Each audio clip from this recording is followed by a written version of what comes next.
زندگی یہ نہیں ہے کسی کے لیے، زندگی ہے نبی کی، نبی کے لیے۔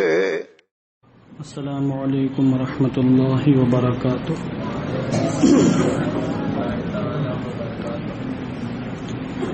نحمده ونصلي ونسلم على رسوله الكريم،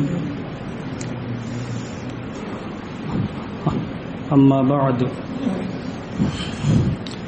فقد قال الله تعالى في القرآن المجيد والفرقان الحميد: إن الله وملائكته يصلون على النبي يا أيها الذين آمنوا صلوا عليه وسلموا تسليما۔ اللهم صل على سيدنا شفيعنا حبيبنا مولانا محمد طب القلوب ودوائها وعافية الأبدان وشفائها ونور الأبصار وضيائها، صلاة وسلاما عليك يا رسول الله صلی اللہ تعالی علیہ وسلم۔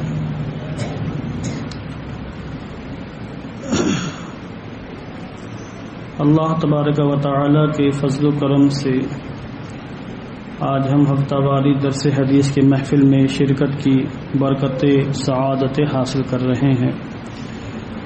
دعا کرتا ہوں کہ اللہ عز و جل اس حاضری کو قبول فرمائے، ہم سب کو اپنے حبیب آقا دو جہاں صلی اللہ تعالی علیہ وسلم کی احادیث کریمہ کی برکت عطا فرمائے۔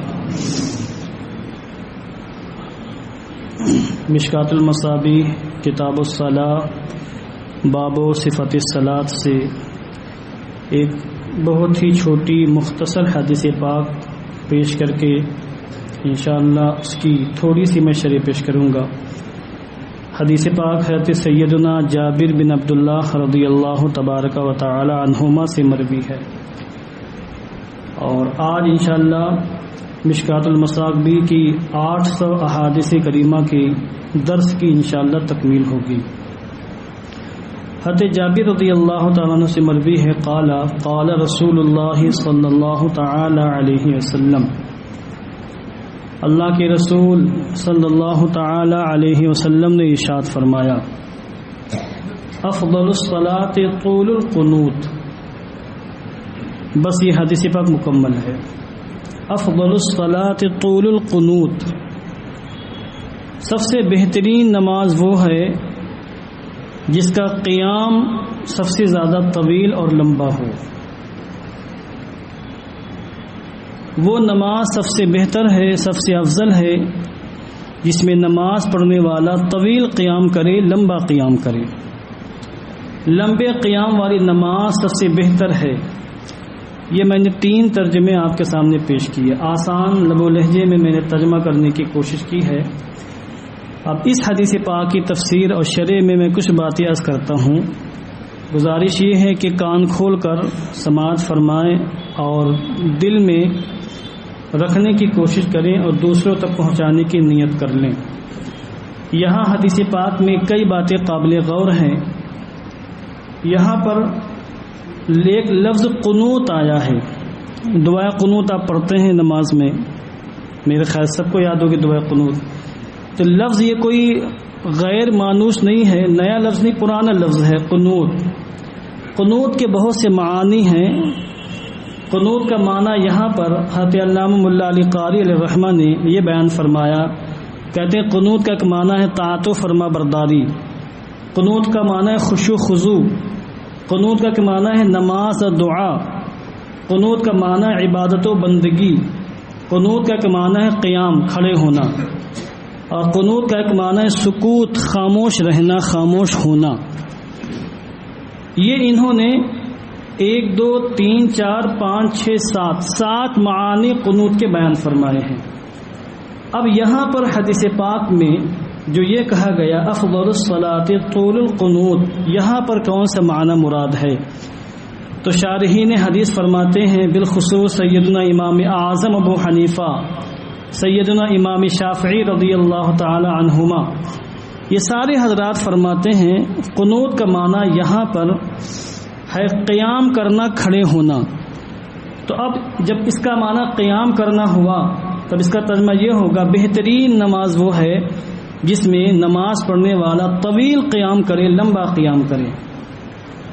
ایک مسئلہ ہمارے علماء کے مابین اختلافی ہے کہ نماز پڑھنے والا، دیکھیے ایک مسئلہ سمجھ لیں پہلے آپ، اس کو بیان کرنے سے پہلے میں ایک مسئلہ اور ایڈ کرتا ہوں۔ اگر آپ میں سے کوئی کسی قوم کا امام ہے، نماز پڑھا رہا، میں ہوں جیسے نماز پڑھاتا ہوں، تو امام کے لیے حکم یہ ہے کہ سب کا خیال رکھے، وہ اس کے پیچھے بچے بھی ہیں، جوان بھی ہیں، بوڑھے بھی ہیں، بیمار بھی ہیں، لنگڑے لولے، ہر طرح کے لوگ نماز پڑھتے ہیں، سب کا خیال، آفس جانے والے، کمپنی میں کام کرنے والے، ٹھیلا لگانے والے، بزنس کرنے والے، بیچارے کیسے کیسے ٹائم نکال کر اللہ کی بارگاہ میں سجدے بندگی پیش کرنے آتے ہیں، تو امام صاحب کو سب کا خیال رکھنا چاہیے۔ یہ نہ ہو کہ بس شروع کر دی اللہ اکبر، سورہ بقرہ شروع کر دی تو بس شروع کر دی، نہیں، یہ نہیں، سب کا خیال رکھنا ہوگا نماز پڑھانے والے کو۔ اور حضور سب کا خیال فرماتے تھے، چونکہ اس زمانے میں عورتیں بھی نماز پڑھتی تھیں، پیچھے مردوں کے پیچھے عورتوں کی صفیں ہوتی تھیں، تو حضور چھوٹے بچوں کا بھی خیال فرماتے تھے اور خواتین کا بھی خیال فرماتے تھے۔ آج بھی تمام اماموں کے لیے یہی حکم ہے۔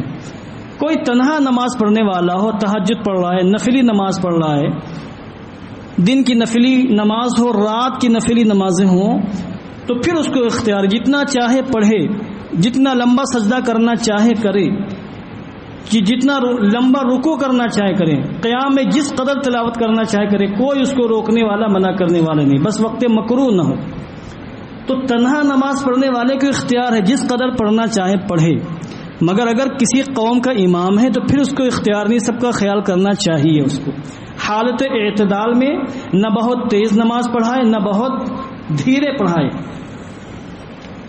میں ایک وقت جب شروع میں یہاں آیا، سورہ بقرہ کی تلاوت کرتا تھا، تو صرف وہ پہلا صفحہ الف لام میم کے بعد جو اگلا صفحہ ہے اس کو تقریباً پورا پڑھ لیتا تھا، 2 رکوع بھی مکمل نہیں ہو پاتے تھے، تو اس پہ کچھ لوگ کہتے تھے کہ امام صاحب سورہ بقرہ شروع کرتے لگتا ہے پوری سورہ بقرہ ختم کر دیں گے آج، یعنی 2 صفحے میں لوگوں پر اتنا بھاری یہ محسوس ہوتا تھا کہ وہ کہتے تھے کہ امام صاحب بہت لمبی نماز پڑھاتے ہیں، اور ایسا محسوس ہوتا ہے کہ سورہ بقرہ مکمل ختم کر دیں گے، جبکہ سورہ بقرہ تقریباً 2.5 پارے کی سورت ہے قرآن مقدس کی۔ پڑھنے والا ترتیل کے ساتھ صحیح ڈھنگ سے پڑھے تو کم سے کم 50 منٹ لگنے چاہیے، 50 منٹ سے کم نہیں، 45 منٹ تو بس آخری حد ہے، اس سے زیادہ نہیں، 45 منٹ لگنے ہی چاہیے، اور مجھے 50 منٹ لگتے ہیں سورہ بقرہ پڑھنے میں۔ بہرحال تو میں نے پھر قرات اور مختصر کر دی، اب تو بہت ہی جو لوگ پڑھتے ہیں میرے پیچھے جانتے ہیں، بہت ہی مختصر، چونکہ سب کا خیال کرنا پڑتا ہے۔ جو لوگ ٹھیلا چھوڑ کے، دکان شٹر چھوڑ کے آتے ہیں کسی کو دکھا کر، بھائی نماز پڑھ کے آ رہا ہوں میں، ذرا دیکھے رہنا، تو خیال کرنا پڑتا ہے۔ تنہا نماز پڑھنے والوں کو اختیار ہے، جتنا پڑھنا چاہے پڑھے۔ تو اب سنیے آپ، ایک مسئلہ اختلافی یہ ہے کہ نفل نماز پڑھنے والا انسان، اس کے لیے بہتر کیا ہے؟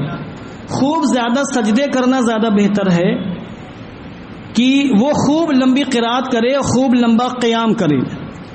لمبا قیام کرنا یہ اس کے لیے زیادہ بہتر ہے، یا خوب زیادہ سجدے کرنا اللہ کی بارگاہ میں یہ زیادہ بہتر ہے؟ ظاہر سی بات ہے، اگر کسی نے لمبا قیام کیا، 2 رکعت نماز پڑھی 1 گھنٹے میں، 2 رکعت نماز پڑھی 1 گھنٹے میں، سورہ بقرہ کی تلاوت کی اور کسی اور سورت کی تلاوت کر لی، تو 2 رکعت نماز میں 2 قیام ہوتے ہیں اور 4 سجدے ہوں گے، 4 ہی سجدے ہوئے۔ مگر اگر وہ نارملی انداز میں نماز پڑھتا تو 1 گھنٹے میں 20-25 کیا 30-40 رکعت پڑھ لیتا وہ، تو 30-40 رکعت میں کتنے سجدے ہو جاتے؟ آپ شمار کر لیں، ڈبل، ہر رکعت میں 2 سجدے ہوتے ہیں۔ تو اب علماء کے درمیان یہ مسئلہ ہوا کہ لمبا قیام کرنا یہ زیادہ افضل ہے یا خوب زیادہ سجدے کرنا یہ زیادہ بہتر ہے؟ تو سیدنا امام اعظم ابو حنیفہ رضی اللہ تعالیٰ عنہ اور سیدنا امام شافعی رضی اللہ تعالیٰ عنہ کا موقف یہ ہے کہ خوب زیادہ سجدے کرنے سے بہتر خوب لمبا قیام کرنا ہے۔ وجہ اس کی یہ ہے کہ سجدے میں سبحان ربی الاعلیٰ کہا جاتا ہے، تسبیح پڑھی جاتی ہے، اور قیام میں تلاوت قرآن کی جاتی ہے، اللہ کے کلام کی تلاوت کی جاتی ہے، اور قرآن مقدس کی تلاوت کرنا تسبیح پڑھنے سے زیادہ افضل ہے، زیادہ بہتر ہے۔ تو جتنا لمبا قیام ہوگا تلاوت اتنی ہی زیادہ ہوگی۔ اور پھر حضور رحمت عالم جان عالم صلی اللہ علیہ وسلم بہت طویل قیام فرماتے تھے، بہت طویل قیام فرماتے تھے، ہم لوگ تو کر ہی نہیں سکتے۔ حضور جب تہجد پڑھتے تھے اور رات کی نفل نمازیں ادا فرمایا کرتے تھے تو جوان جوان صحابہ بھی جن کے اندر بڑے جذبات، صحابہ کرام تو چھوٹی چھوٹی باتوں میں بھی حضور کی پیروی کیا کرتے تھے۔ حضرت عبداللہ ابن عمر رضی اللہ تعالیٰ عنہ کہیں اونٹنی سے تشریف لے جا رہے تھے تو ایک مقام پر اونٹنی کو روک کر اس کو گھمانے لگے، ایک مقام پر فادار ناقتہ، یہ الفاظ حدیث پاک کے اندر موجود ہے، کوئی مطلب نہیں، بس اونٹنی نچانے لگے اس مقام پر۔ فسئل، پوچھا گیا کہ آپ نے ایسا کیوں کیا؟ تو فرمایا لا ادری، میں نہیں جانتا میں نے کیوں کیا، میں نے اپنے محبوب اپنے آقا کو کرتے دیکھا تھا تو میں نے ایسا کر لیا ہے۔ حضرت عثمان غنی گھر کے باہر بیٹھ کر مسکرانے لگے، دروازے کے باہر بیٹھے تھے چوکھٹ پر، کسی نے پوچھا کیوں مسکرائے؟ کہا بس حضور کی مسکراہٹ یاد آ گئی، میں مسکرانے لگا۔ تو حضور کی چھوٹی چھوٹی اداؤں پر، حالانکہ کوئی ادا چھوٹی نہیں، مگر میں بس سمجھانے کے لیے بول رہا ہوں کہ معمولی معمولی باتیں جن پر لوگ عام طور سے پیروی نہیں کرتے، صحابہ کرام پیروی کیا کرتے تھے، مگر کڑیل جوان صحابہ کرام بھی نماز کے معاملے میں جب حضور کی پیروی کرتے تھک جاتے اور کھڑی نہ ہو پاتے۔ حضرت عبداللہ ابن مسعود فرماتے ہیں رضی اللہ تعالیٰ عنہ کہ ایک مرتبہ حضور مسجد نبوی شریف میں نماز پڑھ رہے تھے، نفلی نماز، میں آ کر پیچھے کھڑا ہو گیا کہ چلو میں بھی پڑھ لیتا ہوں حضور کے پیچھے۔ حضور نے پڑھنا شروع کیا تو سورہ بقرہ شروع کر دی حضور نے، اور ایک رکعت میں مکمل سورہ بقرہ پوری، اور حضور ترتیل کے ساتھ نماز پڑھتے، تلاوت قرآن کرتے ترتیل کے ساتھ، بہت فاسٹ نہیں نہ بہت دھیرے، میڈیم ترتیل، صاف صاف واضح انداز میں۔ تو اب ایک رکعت میں سورہ بقرہ، اب آپ بتائیں دل پر ہاتھ رکھ کر کیا ہم میں سے کوئی برداشت کر سکتا ہے؟ اگر میں شروع کر دوں، حالانکہ ایسا کبھی نہیں کروں گا، تو پوری مسجد، واللہ بتا رہا ہوں، پوری مسجد خالی ہو جائے گی، کوئی ایک شخص بھی پیچھے کھڑا نہیں ہوگا، اور دوبارہ قسم کھا کے جائیں گے یہاں کبھی نہیں آنا ہے۔ امام صاحب کو تمیز نماز پڑھانے کی، بتائیے سورہ بقرہ شروع کر دی، یہاں 50 کام چھوڑ کے ہم بیٹھے ہوئے نماز پڑھنے آئے۔ تو اب سورہ بقرہ پوری کر دی، اس کے بعد اگلی رکعت میں سورہ آل عمران پڑھا حضور نے۔ سورہ بقرہ پہلے پارے شروع ہو کر تیسرے پارے میں ختم ہوتی ہے، اس کے بعد سورہ آل عمران تیسرے پارے شروع، چوتھے پارے کے آخر میں ختم ہوتی ہے، اس کے بعد 5 صفحات باقی رہ جاتے ہیں۔ حضرت عبداللہ بن مسعود جب اس واقعے کو بیان کرتے ہیں بعد میں، تو جب انہوں نے اس واقعے کو بیان کیا تو یہ کہا کہ خدا کی قسم ایک بہت برا خیال دل میں آ گیا تھا، میں تھک گیا تھا، بہت برا خیال دل میں آ گیا تھا۔ جوان تھے تو ساتھی نے پوچھا کہ اس وقت کون سا خیال آ گیا تھا؟ تم حضور کے پیچھے نماز پڑھ رہے تھے۔ کہ یہ خیال آیا تھا کہ میں بیٹھ جاؤں، بس بہت ہو گیا، بیٹھ جاؤں، یا یہ کہ نماز چھوڑ کے چلا جاؤں، یہ خیال دل میں آ رہا تھا، کیونکہ اس قدر طویل قرات حضور فرما رہے تھے۔ حضرت حذیفہ بن یمان فرماتے ہیں کہ ایک مرتبہ حضور کے پیچھے نفلی نماز پڑھنے کا شرف ملا۔ اب دیکھیں صحابہ کرام ٹوہ میں رہتے تھے کہ حضور کیا کہہ رہے ہیں، مسجد کا چکر مارتے تھے، کیونکہ حضور کا حجر انور مسجد کے بالکل بازو میں تھا، حجر عائشہ، تو ٹوہ میں رہتے تھے کہ حضور کیا فرما رہے ہیں، کیا کر رہے ہیں، ہم بھی عمل کریں۔ تو دیکھا کہ حضور مسجد کے اندر نماز پڑھ رہے ہیں تو آگے پیچھے کھڑے ہو گئے، اور یہ جائز ہے کہ کوئی صاحب نماز پڑھ رہے ہوں ان کے پیچھے ان کی ابتدا میں کوئی کھڑے ہو جائے، یہ جائز ہے، نماز ہو جائے گی اس کی۔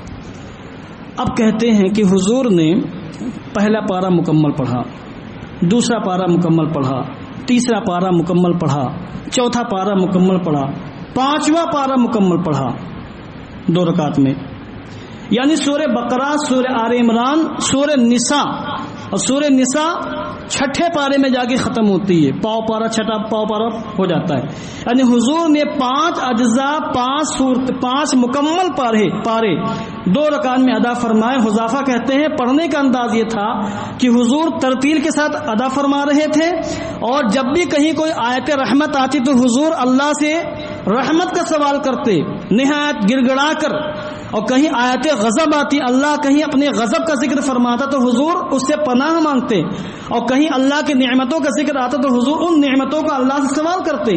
اس کیفیت اور اس انداز کے ساتھ آقا دو عالم نے 5 پارے مکمل 2 رکعت میں ادا فرمائی، حضرت حذیفہ فرماتے ہیں۔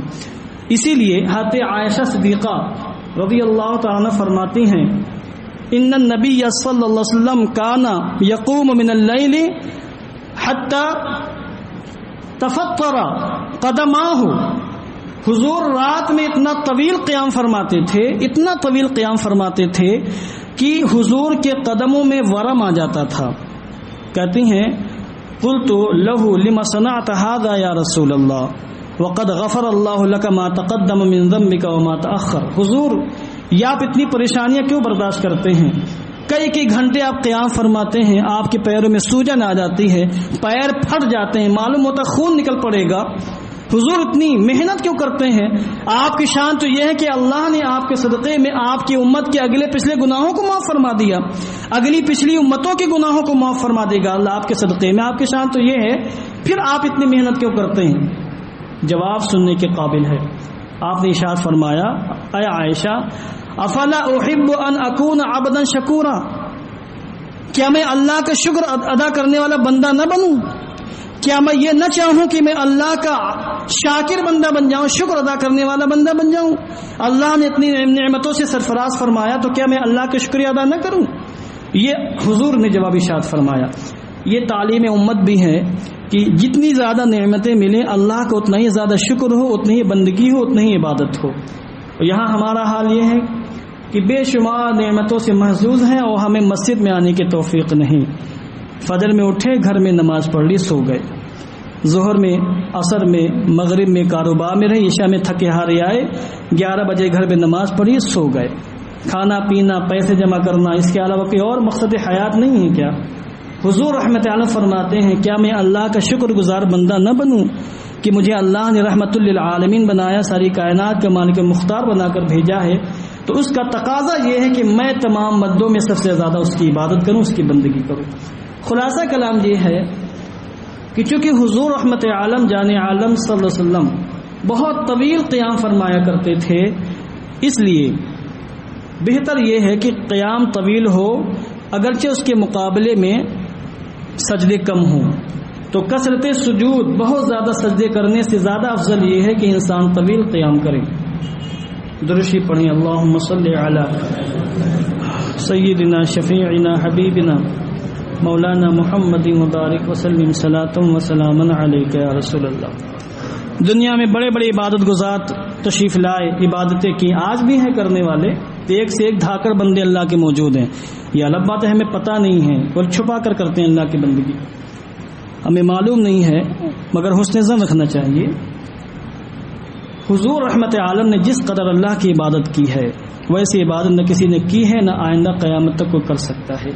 قرآن مقدس کے اندر اللہ رب العزت نے اپنے محبوب کو رات میں طویل قیام کرنے سے منع فرمایا اور فرمایا یا ایھا المزمل قم اللیل الا قلیلا، اے مزمل رات میں قیام فرمائے مگر تھوڑا آرام بھی فرما لیا کرے۔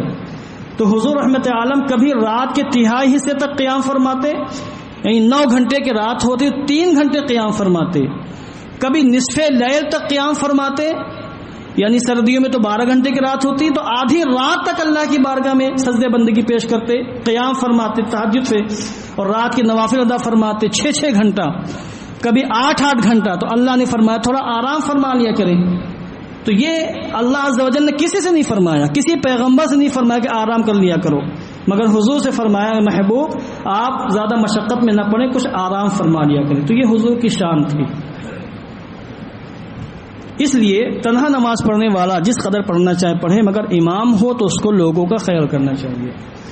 ایک قاضی صاحب کے پاس ایک ماضی بعید میں ایک خلفاء کے زمانے میں ایک واقعہ گزرا کہ قاضی صاحب کے پاس ایک شکایت آئی، قاضی یعنی جج، فیصلہ کرنے والا، کہ یہ پکڑ کے لایا گیا کہ اس نے اپنے امام کو مارا ہے، اس نے اپنے امام کو جھاپڑ مار دیا، فیصلہ فرما دے۔ قاضی صاحب ہکا بکا معاملہ کیا، پوچھا بھائی تم نے کیوں مارا؟ نماز پڑھتے ہو مارتے ہو، تم کو شرم نہیں آتی؟ وجہ کیا ہے؟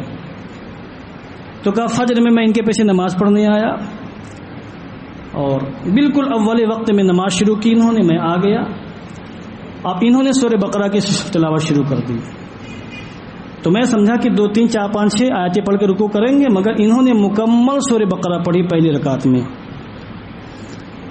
چلو خیر، 1 رکعت مکمل ہو گئی، اگلے رکعت شروع کی تو میں نے سوچا کہ اب واللہ یہ سورہ اخلاص پڑھے گا، سورہ کوثر پڑھے گا، چونکہ لمبی قرات ہو چکی ہے، مگر انہوں نے دوسری رکعت میں سورہ آل عمران پڑھنی شروع کر دی۔ اس کو مکمل کیا 2 رکعتوں میں. فجر کا پورا ٹائم نکل گیا، یہاں تک کہ سورج نکلنے والا ہو گیا 2 رکعت نماز میں. لوگوں نے برداشت کیا، میں نے برداشت کیا، چلو خیر کوئی بات نہیں. اب جب سورج نکلنے والا ہوا، ٹائم فجر کا ختم ہونے والا تھا، سلام پھیرا تو کھڑے ہو کے کہتے ہیں بھائیوں اللہ آپ پر رحم فرمائے، سب کھڑے ہو کر نماز دہرا لو، میں نے بے وضو نماز پڑھا دی ہے. تو مجھے غصہ آیا، میں نے اٹھ کے ان کو ایک جھاپڑ مار دیا.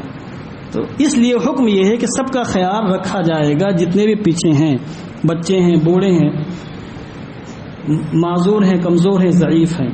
اب ایک مسئلہ یہ ہے کہ اگر کوئی شخص قیام بھی طویل کرے اور سجدے بھی خوب لمبے لمبے کرے، لمبے سجدے کرے، قیام بھی خوب لمبا کرے، تو قیام یہ زیادہ افضل ہے کہ لمبا سجدہ زیادہ افضل ہے؟ تب بھی ہمارے احناف فرماتے ہیں اور امام شافعی بھی فرماتے ہیں کہ یہ لمبا قیام زیادہ افضل ہے. اس کے بعد دوسرے نمبر پر لمبا سجدہ یہ زیادہ افضل ہے. اس کے بعد رکوع کا نمبر آتا ہے. یعنی نماز میں جو ارکان ہیں افضلیت کے اعتبار سے ترتیب یہ ہے کہ پہلے طویل قیام، اس کے بعد طویل سجدہ، اس کے بعد طویل رکوع، وہ فی قاعدے کا نمبر بعد میں آتا ہے. اب ایک بہت اہم مسئلہ یہ ہے، اس سے پہلے درس میں نے سوال کیا تھا اور جواب بھی آپ حضرات نے دیا تھا کہ کتنی مقدار میں قیام کرنا فرض ہے. تو جواب کیا آیا تھا؟ جتنی مقدار قرات فرض ہے، جتنی مقدار قرات فرض ہے اتنی مقدار قیام فرض ہے. نماز شروع کی، پڑھا الحمدللہ رب العالمین، فرض ادا ہو گیا. ایک آیت پڑھنے سے فرض ادا ہو گیا، جتنی دیر میں ہم نے پڑھا اتنی دیر میں قیام فرض. اب کوئی شخص 1 گھنٹہ قیام کر رہا ہے نماز میں، مثلا فرض پڑھ رہا تھا 1 گھنٹہ کے قیام اس نے کیا. اب سنت تسبیح سجدے میں کیا ہے؟ 3 بار سبحان ربی الاعلیٰ کہیں، رکوع میں 3 بار سبحان ربی الاعلیٰ. کسی نے 1000 بار تسبیح پڑھی، تنہا پڑھ رہا تھا، اس کو اختیار تھا. تو اس کنڈیشن میں جتنی دیر یہ سجدے یا رکوع میں رہا، سنت ادا کرتا رہا، جتنی دیر یہ قیام میں رہا فرض کے ساتھ واجب، اس کے بعد جو ہے مزید اس نے قیام لمبا کیا، تو اتنی طویل مدت تک جو اس نے قیام کیا، رکوع سجدہ کیا، تو اللہ اتنی طویل مدت تک فرض ادا کرنے کا ثواب دے گا یا نفلی عبادت کرنے کا ثواب دے گا؟ تو ہمارے علماء فرماتے اللہ کا فضل بے شمار ہے، اس کی وسعت کی کوئی حد نہیں ہے. اللہ کے فضل و کرم سے یہی امید ہے کہ بندہ مومن جتنی دیر اللہ کی بارگاہ میں قیام کرتا رہے گا، رکوع سجدہ کرتا رہے گا، اتنی دیر تک فرض ادا کرنے کا اللہ اس کو ثواب عطا فرماتا رہے گا. اس کے فضل کی کوئی کمی نہیں ہے. تو یہ میں یہاں پر جو ترتیب تھی بیان پہ کہ طویل قیام سب سے افضل ہے، پھر طویل سجدہ سب سے افضل ہے، اس کے بعد رکوع کا نمبر آتا ہے. اس لیے آپ حضرات اگر تنہا نماز پڑھیں تو کوشش یہ کریں کبھی آپ کے پاس ٹائم ہو، فرصت ہو، سنڈے کے دن چھٹی ہوتی ہے یا کسی وقت میں اور آپ کی چھٹی اور آپ کے پاس ٹائم ہو تو پھر طویل قیام بھی کبھی کیا کریں. طویل قیام کی لذتیں انشاءاللہ آپ کو ضرور حاصل ہوں گی. وآخر دعوانا ان الحمدللہ رب العالمین.